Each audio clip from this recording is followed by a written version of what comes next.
She thought it was anonymous, a safe place to share something unsettling. She posted about the man who watched her, the man who left strange gifts. She posted it on Reddit, a tiny corner of the internet where she felt invisible. But she wasn't invisible. Not to him.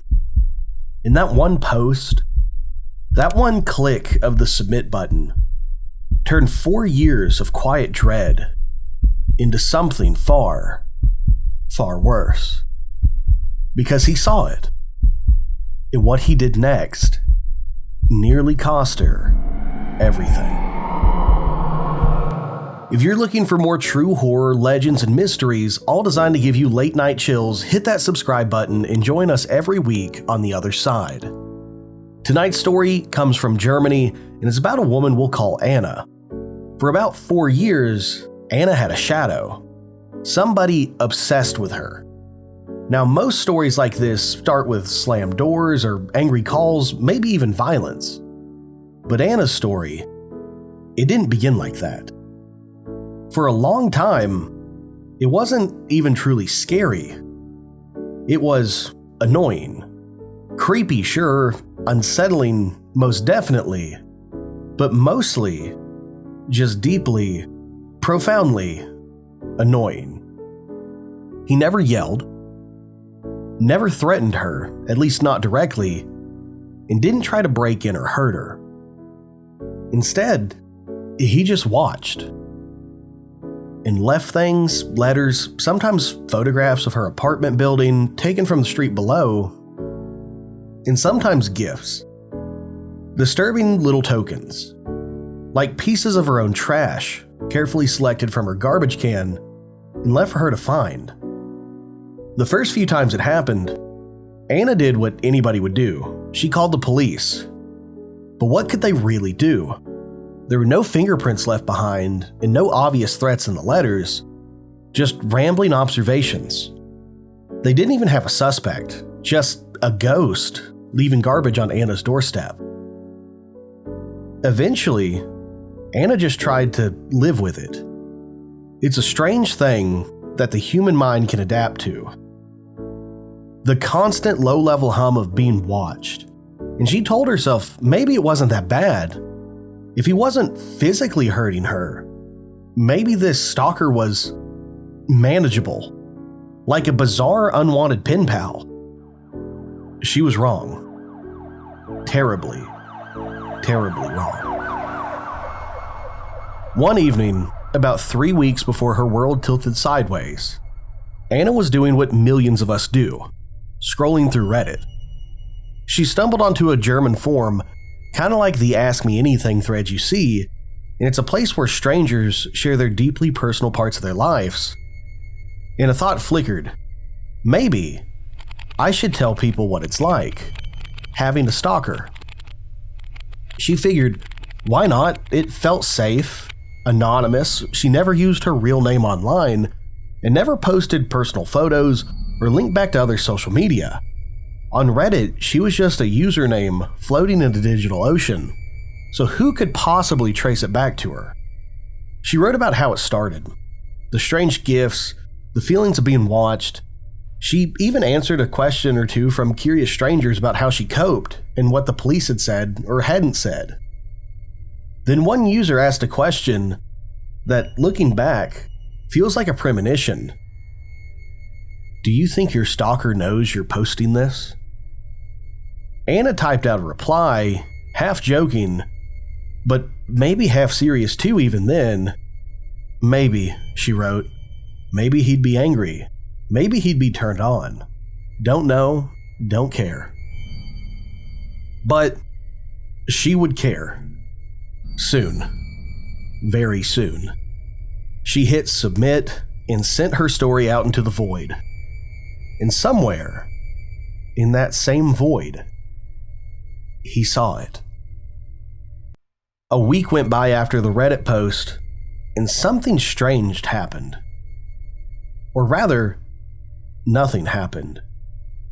Anna received no letters, no creepy trash gifts, no feelings of eyes watching her when she walked home. Just silence.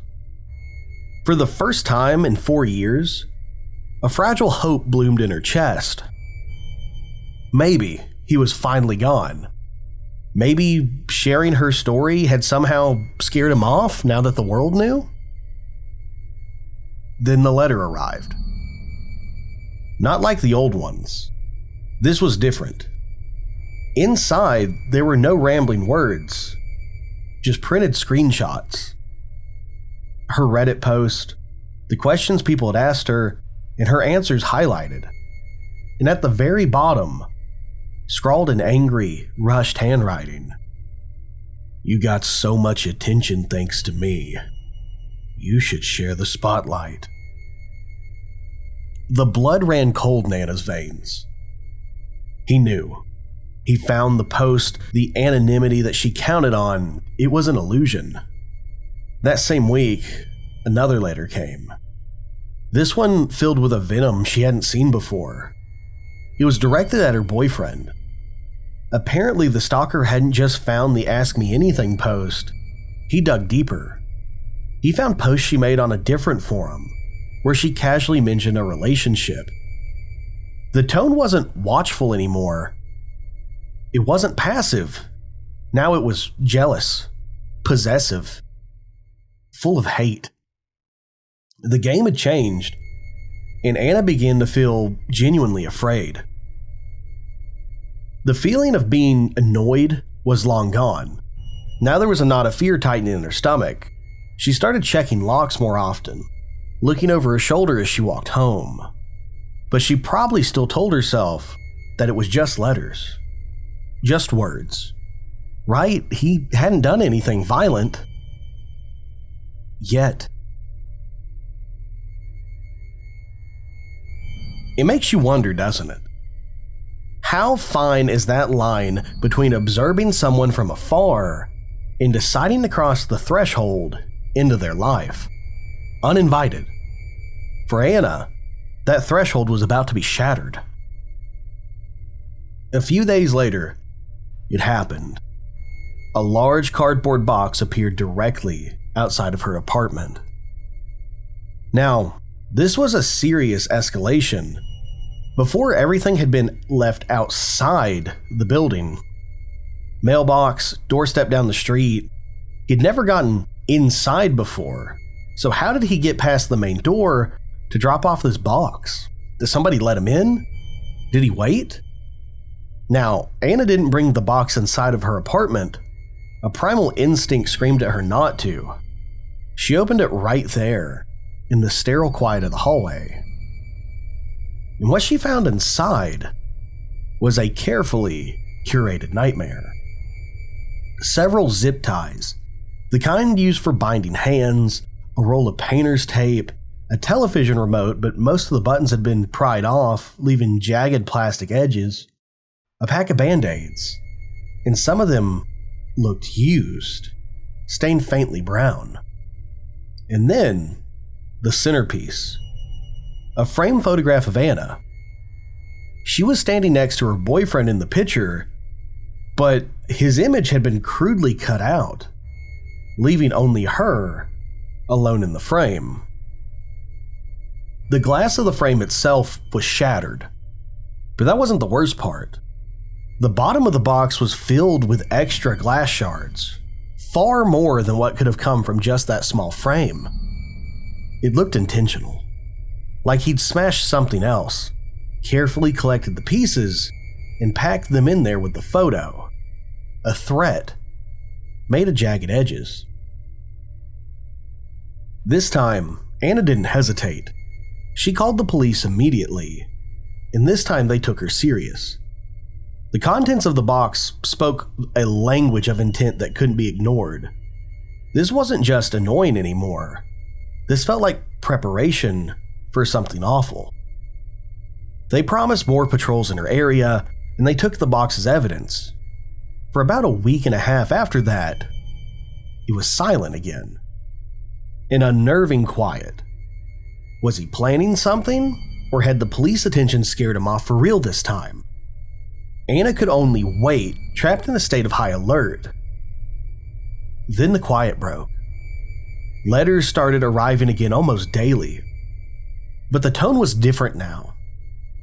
It was cold, dismissive, and still angry. He wrote that he had wasted his time on her, that she wasn't actually special at all, and it felt like a breakup letter written by a psychopath. 5 days before the end, Anna stepped out of her apartment in the morning and heard a sharp crunching sound beneath her shoes. She looked down. Broken glass had been deliberately scattered right under her doormat, waiting for her. With a sense of fury mixed with dread, she decided to have her boyfriend call the police again when she got to work. She could not keep living like this. But when she reached her car parked on the streets, her anger evaporated and it was replaced with ice-cold fear. The sides of her car were deeply keyed, long, vicious scratches marring the paint. The headlights were smashed, shattered plastic littering the pavement, and smeared across the windshield in what looked like white paint was a message. "It's time soon, Miss Jenkins." Her actual last name, used for the first time. She backed away from the car, her hands trembling, and she ran back into the apartment building. And there, tucked under the doormat where the glass had been, was another note. The same message. "It's time soon." That was it. The breaking point. Anna, who had tried for so long to minimize it, to rationalize it, to not show fear, she was now terrified. This wasn't an observation anymore. This was a countdown. She called the police herself, her voice violently shaking and her about to puke.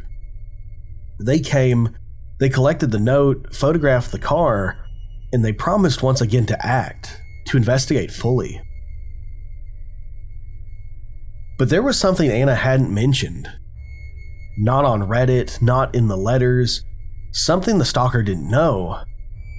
She had a dash cam, mounted inside of her car, facing outward.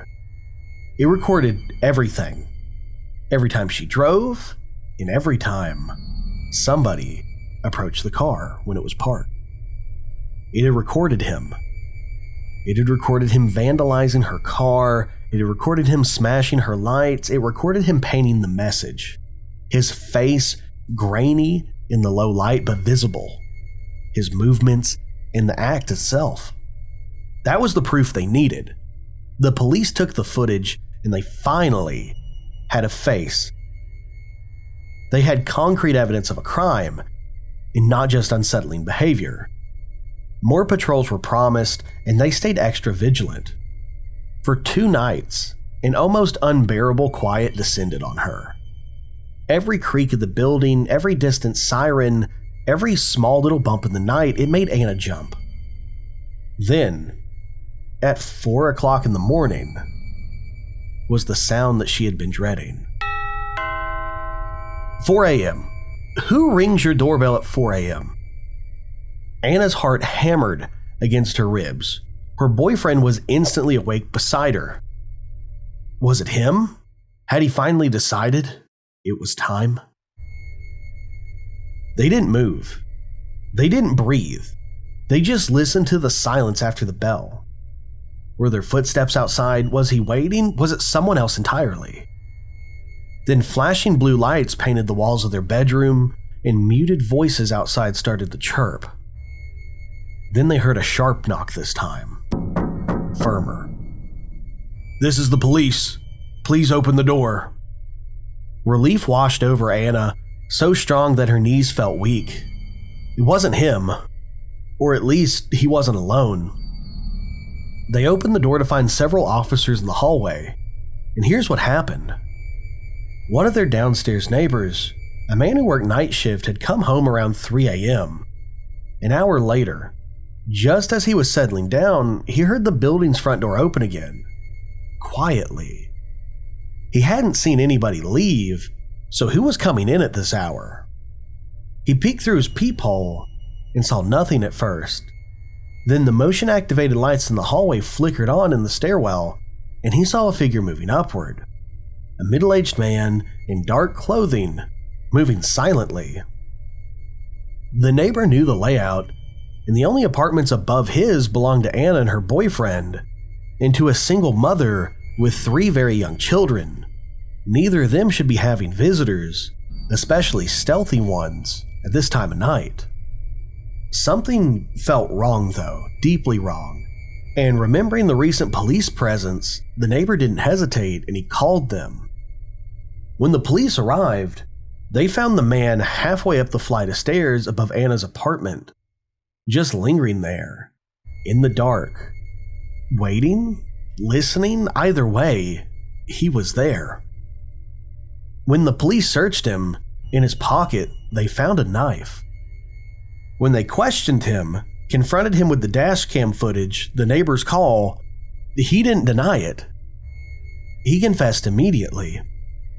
He admitted that he had been the one leaving letters, the photos, the box, and he even admitted to vandalizing the car. And then, to the cops, he admitted he had been stalking Anna for 4 years. 4 years. It took 4 long years, an anonymous Reddit post that backfired spectacularly, grainy dashcam footage, and one incredibly alert, decent neighbor who trusted his gut, but they finally had him. He was arrested, facing multiple charges. Anna thankfully had kept everything, every letter, every photographs, the contents of that terrifying box. Evidence meticulously gathered over years of fear and frustration. For the first time since this whole ordeal began, Anna felt something she hadn't felt in a long, long time. She felt safe. That night, after the whirlwind of police statements and processing the arrest, she went online again. Not to Reddit this time, but to somewhere else. She posted an update, a final chapter. Tonight, she wrote, at 9:30 p.m., for the first time in over a year, I took out the trash. Alone. My boyfriend always insisted on doing it. Just, to be safe. But you never knew if he might be out there watching. But tonight I walked down the stairs and out the door and down to the bins. And I had absolutely nothing to worry about. It's a chilling thought, isn't it? How something meant to connect us, to share experiences like posting online, can become a weapon in the wrong hands. How quickly a digital footprint can lead somebody right to your physical door. Anna's story is a stark reminder of the line between the online world and the real world. That line is dangerously thin. One post meant to find solidarity almost led to unimaginable tragedy. But it also, in a strange twist of fate, led to her stalker's capture, and it exposed him. Sometimes, the things we fear the most can inadvertently lead to our salvation. Sharing stories online can totally be a dangerous game, but sometimes, not sharing them can be even worse.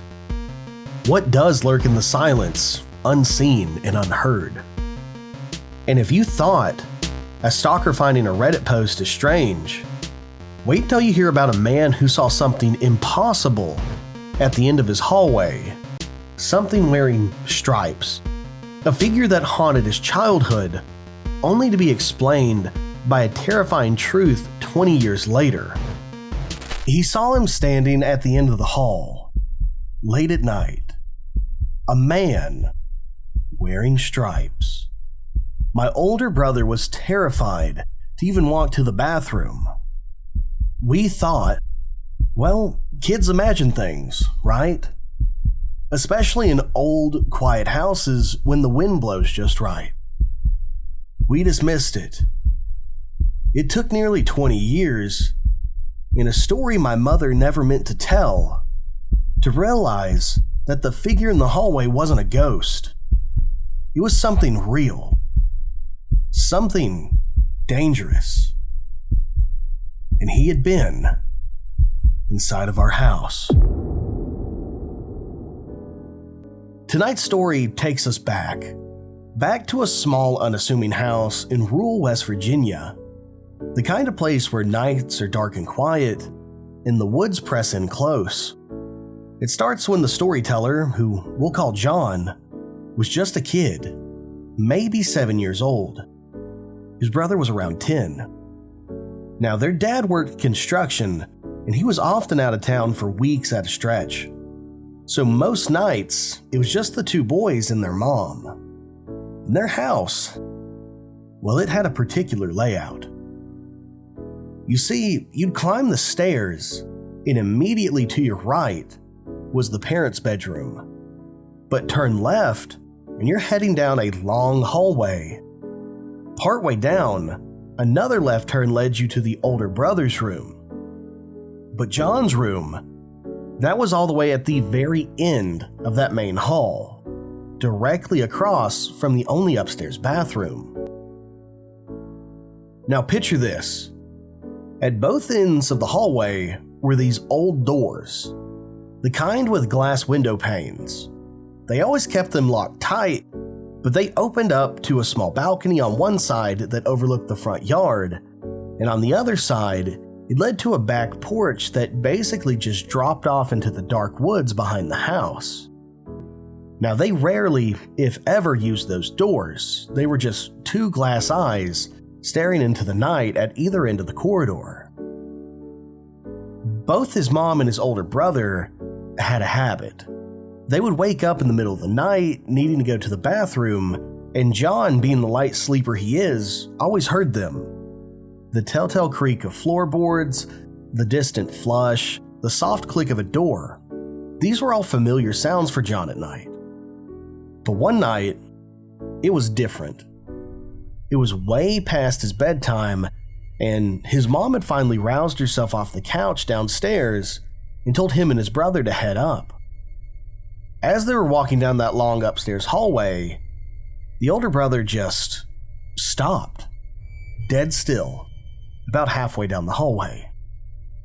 He turned back, his face pale in the dim light filtering up from downstairs, and he said something that would echo in John's mind for years to come. I'm going to try to pee before I go to bed. The past few nights, I've been too afraid to walk to the bathroom. He hesitated, glancing toward the dark end of the hallway where the bathroom and John's bedroom were. I keep seeing a man. He's wearing stripes and standing at the end of the hallway. A man in stripes standing in their hallway. Now, their mom, maybe half asleep herself, didn't make much of it. Perhaps she figured he was just overtired or trying to spook his little brother, so she didn't press him. She just ushered both of them toward their rooms. But John, he couldn't shake it. The image lodged itself deep into his 7-year-old brain. A man in stripes, waiting for him in the dark. From that night forward, bedtime became an ordeal. John started sprinting down the hallway, a mad dash from the top of the stairs past his brother's door, his eyes fixed straight ahead, heart pounding. He was terrified he'd catch a glimpse of that striped figure lurking near the bathroom door, or even near his bedroom door. Every single night, this was the same fear. Now, life moves on. Childhood fears fade, and they're replaced by teenage worries. Fast forward about 10 years, John is 18 now, and that terrifying hallway is just a distant, slightly embarrassing memory. He was sitting in the car with his mom one afternoon, and they were reminiscing about the old family dog they used to have, a mutt named Max. And they were laughing about how wild he was. He was always chewing shoes, getting into the trash, skipping out of the house at night and coming back in the morning, just normal lighthearted conversation. Then completely out of the blue, his mom says something that makes the laughter die in his throat. She casually says, "Do you remember that time I opened the front door for the cops, and Max ran back inside and tore open that big bag of dog food we had?" John just stares at her, confused because cops? At their house? In all of the years they lived in that quiet rural place, he couldn't remember the police ever being called. Not once. "What are you talking about?" he asked her. And his mom, she freezes. A strange look comes over her face.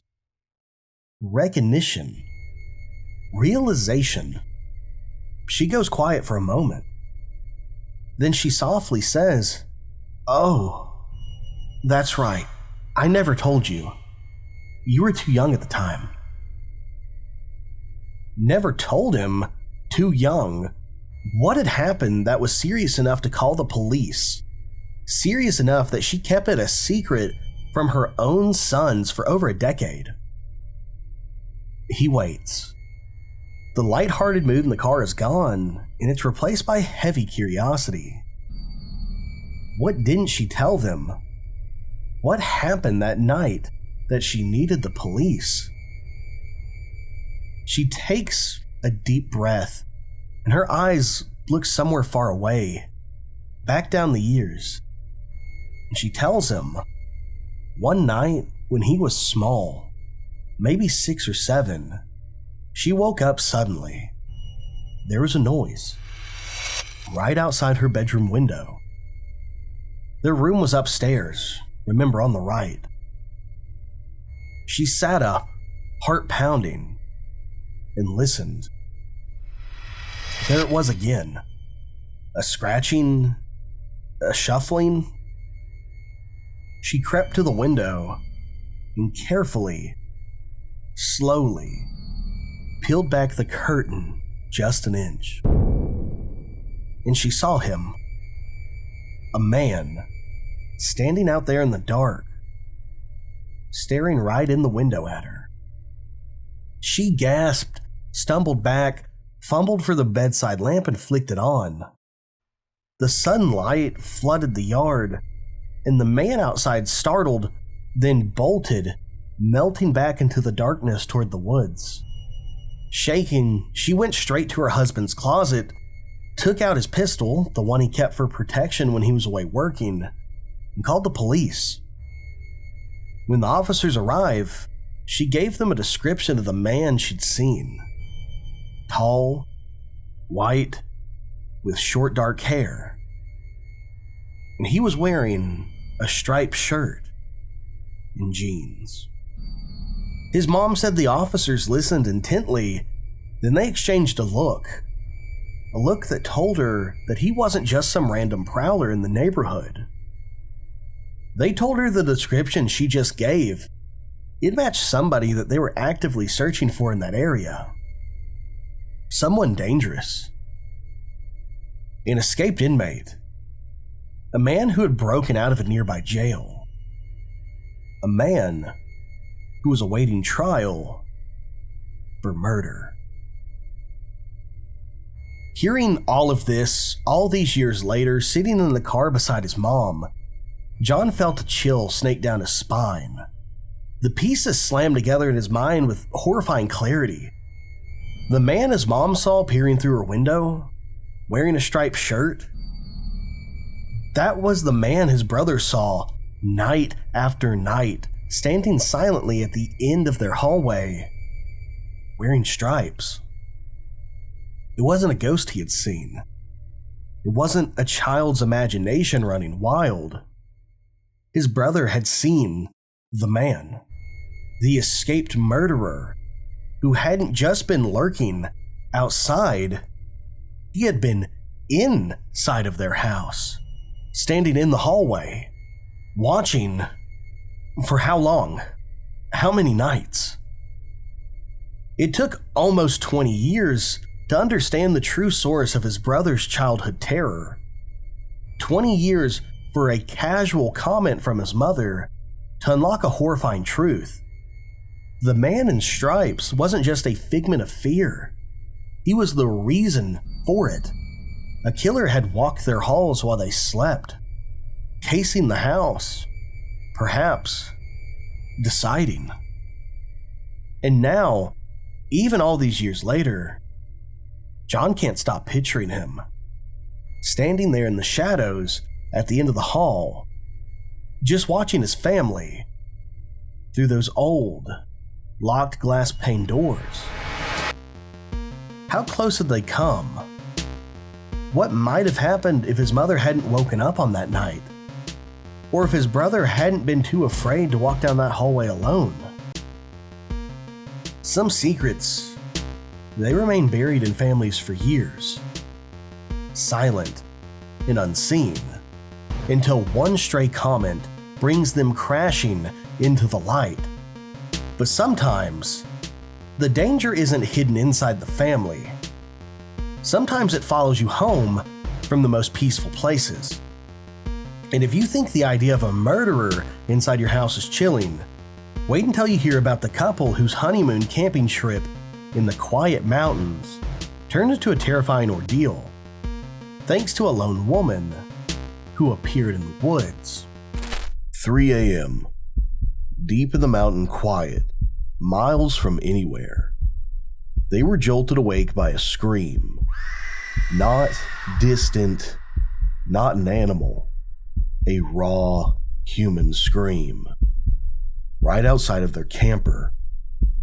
He pulls back the curtain, heart pounding, and there she is. The woman they couldn't shake, standing motionless in the moonlight, staring directly at their window. Their honeymoon was supposed to be about peace, but it turned into something else entirely. If you're drawn to those stories that linger, the ones that make you check your locks twice or glance over your shoulder on a quiet path, you've come to the right place. Welcome to the other side. Tonight, we head into the mountains, summer of 2016. A couple, finally married after 12 years together, decide to celebrate their honeymoon the same way their relationship began, camping. They weren't novices. They loved the outdoors, they knew their gear, and they knew their routines. But this time, though, they were going all out. 20 days, a long immersive trip into a mountainside campground they'd reach, far away from their everyday lives. They packed the camper, loaded up the dogs, and set off, leaving the familiar behind. When they arrived, it was everything they'd hoped for. Towering pine trees, that crisp, cool mountain air, the scent of wood smoke clinging to the breeze. They found their spot, they set up the camper, and cracked open a couple of cold ones, and then just breathed. That was it. The perfect start. Or so they thought. The first few days were idyllic, exactly as planned. They explored a little, met some fellow campers, swapped stories around evening fires, normal campground life, living an easy, comfortable life, until she showed up. They were sitting outside their camper, under a big pine, maybe playing cards, just relaxing. And suddenly, she was just there, standing at the edge of their campsite. No sound of approach, no crunch of leaves or twigs. One moment the space was empty, the next she occupied it. "Can I pet your dog?" Her voice was flat, quiet, but it startled them. It startled the dogs even more. They erupted in a frenzy of barking. The husband, trying to be polite while grabbing collars, said, "No, sorry, they're a bit protective." But the woman, she didn't react. She didn't apologize for startling them. She didn't walk away. She just stood there. Her gaze was unfocused, drifting somewhere past them, not quite making eye contact, An unsettling stillness was about her. And after a long, awkward moment that stretched uncomfortably long, she turned and slowly walked away without another word. The husband watched her go. Strange, yeah, but he rationalized it. Maybe she was just socially awkward, mildly autistic. There's 50,000 different things that could have caused that. He'd encountered people before who had trouble with basic interactions, and he shrugged it off. You meet all kinds out camping, right? Everybody loves nature. Later that evening, though, he saw her again. Across the way, she was setting up a tiny, one-person tent. She wasn't putting it in an empty site. She was pitching it right inside another group's campsite. Definitely weird, an invasion of privacy and space, but again, maybe she knew them. Maybe there was an explanation. He decided not to dwell on it. He was wrong to dismiss it. Very, very wrong. The next morning, the husband headed for the campground showers, and he walked past her little tent, pitched awkwardly near the other campers, and she was sitting inside, the flap open, reading a book, looking perfectly normal. He took a shower and was on his way back, and he glanced at the tent again. This time it was zipped shut, but the fabric was moving, shifting from the inside. As he got closer, maybe wondering if she needed help or something, the zipper suddenly shot downward, and there she was, completely naked. She didn't look surprised to see him. She didn't try to cover up. Instead, she deliberately stretched, pushing her chest forward, letting out a very long, loud, exaggerated moan, right at the husband. He was floored. He didn't know what to do, so he did nothing. He just kept walking, eyes straight ahead, pretending he hadn't seen a thing. Back at the camper, he told his wife what happened. They were both creeped out, but they laughed it off. They chalked it up to a weird camping encounter that they could tell around campfires in the future and tried to put it out of their mind. But they would not be laughing much longer. That afternoon, needing to shake off the weird vibe, they decided to go for a hike.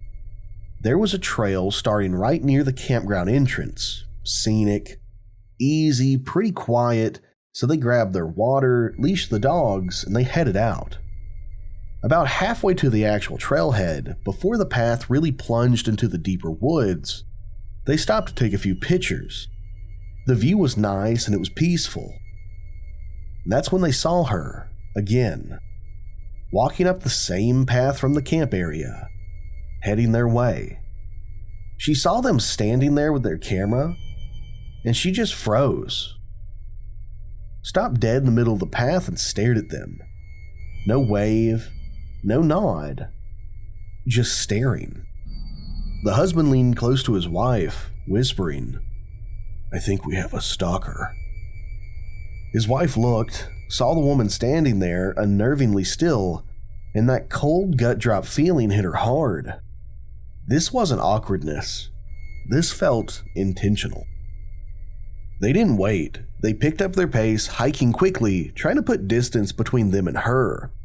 But every time they risked a glance back over their shoulders, she was still there, keeping pace.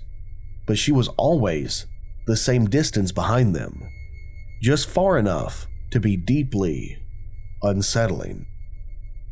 Finally, unnerved, they stopped, stepped off the trail slightly, pretending to adjust their packs, giving her plenty of room to pass them. She walked up and stopped too, right behind them. She didn't say a word. She didn't try to go around. She just stood there, waiting.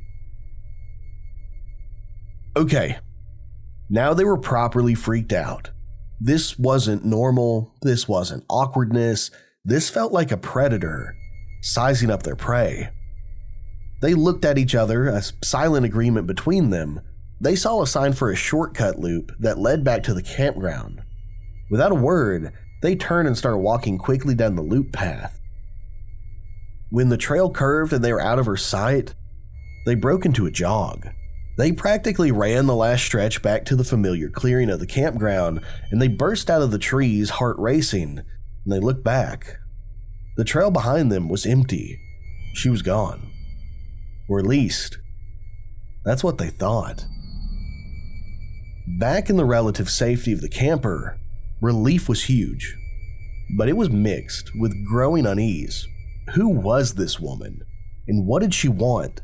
They tried to piece it together, but nothing ever made sense. The day wore on, and as darkness fell, they hoped the strangeness was over. It wasn't. Later that evening, the wife went for another shower. When she came back, her eyes were wide. She was in there again, she said. But this time, she wasn't alone. She was with the two younger girls whose campsite she seemed to have commandeered. The wife couldn't help but overhear the girls talking and whispering anxiously to each other. It confirmed what the couple had suspected. The woman had just walked into their reserved spot one day and pinched a tent without asking, and refused to leave when they confronted her. The girls were scared of her, trying desperately to ditch her, making up fake dinner plans just to get away from her for a few hours. This painted an even darker picture. She wasn't just socially awkward, she was invasive, intimidating. That night, sleep didn't come easily. They lay there listening to the sounds of the forest, jumping at every snap of a twig. And around 3 a.m., it happened. The scream. Blood-curdling, terrified, right outside their camper door. Instinctively, the husband scrambled to the window, peeling back just a tiny edge of the curtain. And there she was, standing in the narrow path between campsites. Bathed in cold moonlight, utterly still, staring directly at their camper. He froze, holding his breath, and through the tiny gap in the curtain, their eyes met. An intense, unblinking stare that seemed to bore right through him. It felt like an eternity passed in those few moments. Then slowly and deliberately she turned her head and calmly walked away, disappearing back into the shadows of the trees. He let the curtain fall, shaking, and poured himself a very stiff drink, and then went around checking every lock on the camper twice. Sleep was impossible now. The next day felt heavy with dread. Some people were scheduled to arrive and camp with them for the weekend, and maybe having more people around would help. Maybe she'd finally leave them the hell alone. Their friends pulled in, excited for the weekend. They barely started to unload their gear, hadn't even gotten out tent poles, when, bam, she appeared, out of nowhere again. Same routine. Can I pet your dogs? Same answer. No. Same unnerving, silent standing. Then her eyes landed on the friend's brand new tent, still packed up. Oh, she said, her voice flat. I have that one too. Before anybody could react, she walked over to the friend's gear, grabbed their hammer, and picked up a handful of their tent pegs. I'll help you set it up, she stated, not asked. The friends, bewildered, managed an awkward, no thanks man, I got it.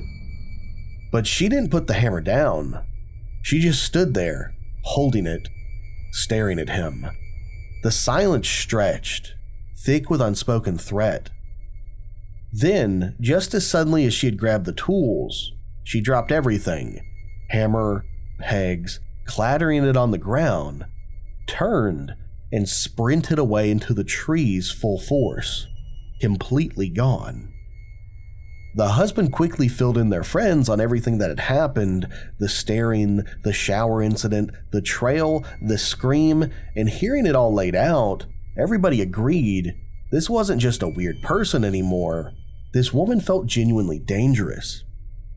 That night, they stuck close together. They built a big fire and tried to create a zone of normalcy.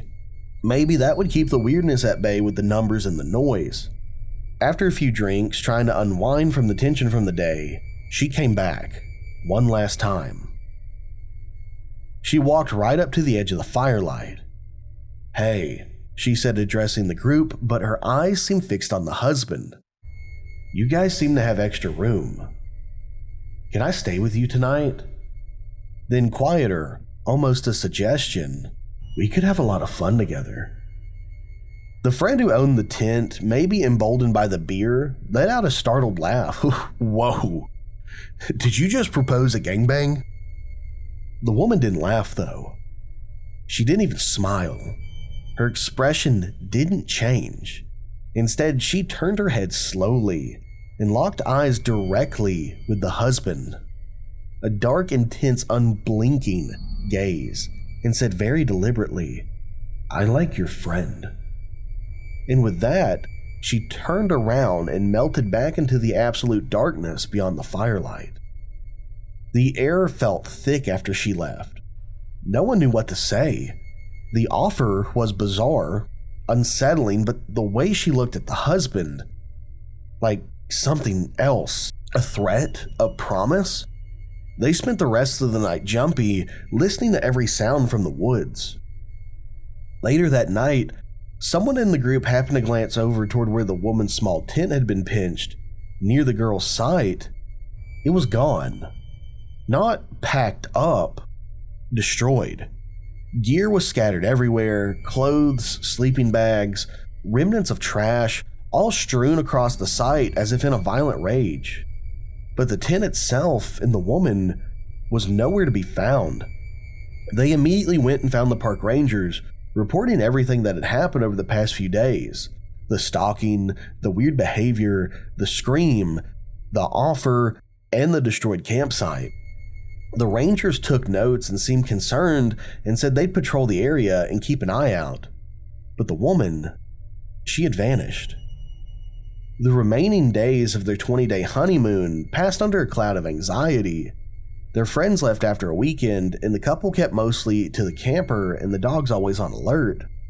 But they saw no sign of her. Until their very last evening in the mountains, they decided to drive up to a scenic lookout point, a place they'd been meaning to visit to watch the sunset one last time, trying to salvage some peace from the trip. They parked, walked out to the edge, and the view was breathtaking. For a few minutes, the world felt calm and beautiful again. The wife had her camera out, zooming in on distant peaks, and as she scanned the tree line bordering the lookout area, she saw movement. Lowering the camera slightly, she focused. Somebody was just inside the woods, watching them. It was her. As they watched frozen, she stepped out of the trees. Slowly, deliberately, she walked up the gentle slope toward them. Didn't run. Didn't speak. Just walked until she reached the boulder sitting just a few yards away from them. She sat down facing the sunset, same as them. Silent, motionless, as if she belonged there. As if she hadn't terrified them for days. The woman leaned closer to her husband and whispered barely audibly, "Take a picture." He raised the camera, pretending to focus on the mountains beyond her, heart hammering. He angled it slightly, clicked the shutter, capturing her sitting on the rock, a still silent figure against the fading light. They didn't wait for the sun to fully set. They backed away slowly, got in their car, and drove down the mountain without looking. They never saw her again. Later, safe at home, they looked at the picture he took. And the strangest thing, she looked completely normal. Just a woman, maybe in her 20s, average build, plain clothes, unremarkable face. Nothing about the photo screamed danger or unhinged. But they knew better. To them, it wasn't a normal photo. It was a souvenir from a honeymoon nightmare. A chilling reminder of how quickly paradise can curdle in the paranoia. How the most beautiful, peaceful places can harbor the most unsettling human elements. because the woods taught them a terrifying lesson. Sometimes, the scariest thing you find deep in the woods isn't a bear, or the darkness, or the thing you imagine watching from the shadows. Sometimes, it's the person sitting right beside you on a rock, looking almost human. Almost. Being watched is one thing. Being confronted, followed, screamed at in the dead of night, that's another level of fear entirely. What drives somebody to behave like that, we might never know. But that couple certainly won't forget their honeymoon.